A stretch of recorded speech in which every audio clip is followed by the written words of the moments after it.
I'm sure they'll give me great reviews, right? You know, they'll say he was horrible, he was terrible, it was a horrible situation. No, we'll do fine. I've watched some of the people that host. Jimmy Kimmel was horrible. And some of these people, if I can't beat out Jimmy Kimmel in terms of talent, then I don't think I should be president. Donald Trump did not aim at Jimmy Kimmel's punchlines this time. He aimed at the foundation beneath them.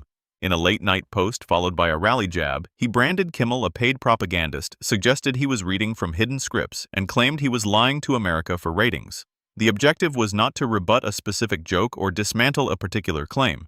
The objective was to weaken the narrator so the audience would distrust the mirror itself. Kimmel understood the strategy and refused to answer it in the same arena. He did not fire back online or trade insults in real time. He waited for the stage where pacing and proof carry more weight than outrage. When the show began, he opened with two ordinary jokes.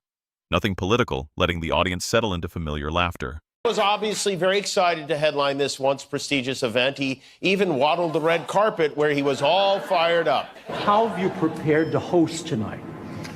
Well, maybe I haven't prepared. Maybe you want to be a little bit loose. If you look at the great hosts, Johnny Carson, Bob Hope, those are the greats. If you look at the not-so-greats like Jimmy Kimmel. Only after the room relaxed did he pivot. He held up a printed screenshot of Trump's accusation and read it slowly, plainly, without mimicry or theatrical exaggeration. The audience laughed, but carefully. The charge was designed to linger. He placed the page on his desk as if submitting evidence and said, "When someone cannot beat the joke, they try to beat the teller." Credibility, he explained, is an easier battlefield than facts because it is simpler to accuse than to correct. Then he posed a direct challenge that shifted the segment from satire to scrutiny. If I am lying, name one specific sentence I have said this week that is false and provide the correct version. Just one. The screen behind him illuminated with a 3-column grid labeled Claim Source Verification. He told viewers he was not asking for belief. He was offering material that could be checked. First claim. Nobody watches Kimmel. And why does ABC Fake News keep Jimmy Kimmel, a man with no talent and very poor television ratings, on the air? Why do the TV syndicates put up with it? Also, totally biased coverage. Get the bum off the air. Hi, Mr. President. Thanks for watching us on TV instead of on YouTube. We appreciate that. And I'll tell a montage rolled of Trump referencing him repeatedly, quoting him, reacting to him, posting about him.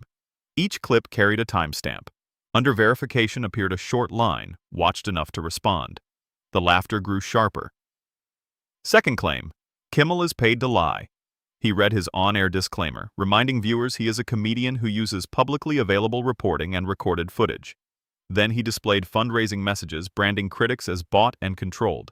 If everyone is paid, he said, the only unpaid person is the one selling you that narrative. The audience responded louder now, recognizing the pattern. Then he introduced what he called the credibility test. 30 seconds, one question, no detours. A digital timer appeared behind him. Looking directly into the camera, he repeated the challenge. You have accused me of lying, so identify one false sentence and correct it. The clock began ticking.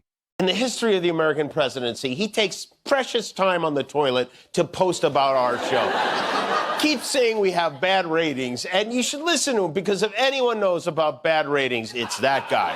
President Trump's approval rating is tanking. Plunging to a new low. A new low, even among Republicans. That's the lowest level of his second term. That is the lowest it's been in his second term. It is at a low of the second term. The lowest of his second term. In the dramatized moment that followed, a call came through and a heated voice launched into familiar complaints about corrupt networks and fake comedy.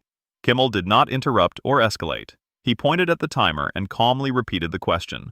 The audience began laughing, not at the shouting, but at the evasion. The ticking seconds transformed chaos into measurement, and the absence of a specific correction became increasingly visible. When the buzzer sounded, Kimmel raised his hands and said, "There it is." The voice continued at full volume, but the focus had shifted. The room was no longer reacting to tone. Kimmel concluded that when someone cannot correct the record,